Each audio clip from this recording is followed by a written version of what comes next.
राधे राधे भक्तों, मान्यता है कि इस व्रत के प्रभाव से व्यक्ति को हर काम में विजय प्राप्त होती है। हिंदू धर्म में विजय एकादशी का विशेष महत्व है। पंचांग अनुसार हर साल विजय एकादशी का व्रत फाल्गुन मास के कृष्ण पक्ष की एकादशी को मनाया जाता है, जो इस साल 24 फरवरी यानी आज रखा जाएगा। शास्त्रों के अनुसार इस व्रत के प्रभाव से व्यक्ति को समस्त पापों से मुक्ति मिलती है और वह विजय श्री को प्राप्त करता है। साथ ही इस व्रत को करने से साधक को सांसारिक और आध्यात्मिक जीवन में सफलता मिलती है। आइए जानते हैं इस दिन कौन सी कथा पढ़ने से व्रत का पूर्ण फल प्राप्त होता है। एकादशियों का महात्म्य सुनने में अर्जुन को अपार हर्ष की अनुभूति हो रही थी। जया एकादशी की कथा का श्रवण रस पान के बाद अर्जुन ने कहा, हे पुंडरीकाक्ष, फाल्गुन माह के कृष्ण पक्ष की एकादशी का क्या नाम है तथा उसके व्रत का क्या विधान है? कृपा करके मुझसे इसके संबंध में विस्तार पूर्वक बताइए। श्री कृष्ण ने कहा, हे अर्जुन, फाल्गुन माह के कृष्ण पक्ष की एकादशी का नाम विजया एकादशी है। इसके व्रत के प्रभाव से मनुष्य को विजय श्री मिलती है और इस विजया एकादशी के महात्म्य के श्रवण व पठन से सभी पापों का अंत हो जाता है। एक बार देव ऋषि नारद ने जगत पिता ब्रह्मा जी से कहा कि हे ब्रह्मा जी, आप मुझे फाल्गुन मास के कृष्ण पक्ष की विजया एकादशी का व्रत तथा विधि विधान बताने की कृपा करें। नारद की बात सुन ब्रह्मा जी ने कहा, हे पुत्र, विजया एकादशी का उपवास पूर्व के पाप तथा वर्तमान के पापों को नष्ट करने वाला है। इस एकादशी का विधान मैंने आज तक किसी से नहीं कहा, परंतु तुम्हें बता रहा हूँ। यह उपवास करने वाले सभी मनुष्यों को विजय प्रदान करती है। अब श्रद्धापूर्वक कथा का श्रवण करो। श्री राम को जब 14 वर्ष का वनवास मिला, तब वह भ्राता लक्ष्मण तथा माता सीता सहित पंचवटी में निवास करने लगे। उस समय महापापी रावण ने माता सीता का हरण कर लिया। इस दुखद घटना से श्री राम जी तथा लक्ष्मण जी अत्यंत दुखी हुए और सीता जी की खोज में वन वन भटकने लगे। जंगल जंगल घूमते हुए वे मरणासन जटायु के पास जा पहुँचे। जटायु ने उन्हें माता सीता के हरण का पूरा वृत्तांत सुनाया और भगवान श्री राम जी की गोद में प्राण त्याग कर स्वर्ग की तरफ प्रस्थान किया। कुछ आगे चलकर श्री राम व लक्ष्मण की सुग्रीव के साथ मित्रता हो गई और वहां उन्होंने बाली का वध किया।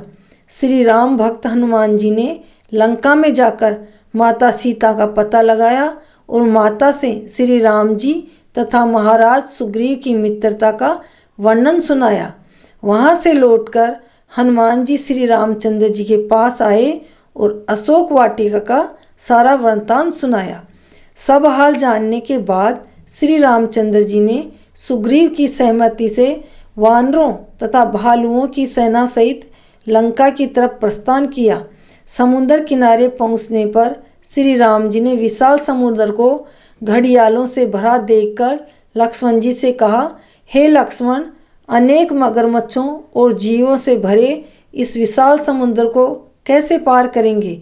प्रभु श्री राम की बात सुनकर लक्ष्मण जी ने कहा, भ्राता श्री, आप पुराण पुरुषोत्तम आदि पुरुष हो। आपके कुछ भी विलुप्त नहीं है। यहाँ से आधा योजन दूर कुमारी द्वीप में वकदाल्भे मुनि का आश्रम है। वे अनेक नाम के ब्रह्माओं के ज्ञाता हैं। वे ही आपकी विजया के उपाय बता सकते हैं। अपने छोटे भाई लक्ष्मण के वचनों को सुनकर श्री राम जी वकदाल्भे ऋषि के आश्रम में गए और उन्हें प्रणाम कर एक ओर बैठ गए। अपने आश्रम में श्री राम को आया देख महर्षि वकदाल्भे ने पूछा, हे श्री राम, आपने किस प्रयोजन से मेरी कुटिया को पवित्र किया है? कृपा कर अपना प्रयोजन कहें। मुनि के मधुर वचनों को सुनकर श्री राम जी ने कहा, हे ऋषिवर, मैं सेना सहित यहाँ आया हूँ और राक्षस रावण को जीतने की इच्छा से लंका जा रहा हूँ। कृपा कर आप समुद्र को पार करने का कोई उपाय बताइए। आपके पास आने का मेरा यही प्रयोजन है। महर्षि वग्दालभ्य ने कहा, हे राम, मैं आपको एक अति उत्तम व्रत बताता हूँ जिसके करने से आपको विजयश्री अवश्य ही प्राप्त होगी। यह कैसा व्रत है मुनीश्वर, जिसे करने से समस्त क्षेत्रों में विजय की प्राप्ति होती है? जिज्ञासु हो श्री राम ने पूछा। इस पर महर्षि वग्दालभ्य ने कहा, हे श्री राम, फाल्गुन माह के कृष्ण पक्ष की विजया एकादशी का उपवास करने से आप अवश्य ही समुद्र को पार कर लेंगे और युद्ध में भी आपकी विजय होगी। हे मर्यादा पुरुषोत्तम, इस उपाय के लिए दशमी के दिन स्वर्ण, चांदी, तांबा या मिट्टी का एक कलश बनाएं। उस कलश को जल से भरकर तथा उस पर पंच पल्लव रखकर उसे वेदिका पर स्थापित करें। उस कलश के नीचे सतनजा अर्थात मिले हुए 7 अनाज और ऊपर जौ रखें। उस पर विष्णु की स्वर्ण की प्रतिमा स्थापित करें। एकादशी के दिन स्नान आदि से निवृत्त होकर धूप, दीप, नैवेद्य, नारियल आदि से भगवान श्री हरि का पूजन करें। वह सारा दिन भक्तिपूर्वक कलश के सामने व्यतीत करें और रात को भी उसी तरह बैठे रहकर जागरण करें। द्वादशी के दिन नदी या तालाब के किनारे स्नान आदि से निवृत्त होकर उस कलश को ब्राह्मण को दान दे दें। हे दशरथ नंदन, यदि आप इस व्रत को सेनापतियों के साथ करेंगे तो अवश्य ही विजयश्री आपका वरण करेगी। मुनि के वचन सुन तब श्री रामचंद्र जी ने विधि पूर्वक विजया एकादशी का व्रत किया और इसके प्रभाव से राक्षसों के ऊपर विजय प्राप्त की। हे अर्जुन, जो मनुष्य इस व्रत को विधि विधान के साथ पूर्ण करेगा उसकी दोनों लोकों की विजय होगी।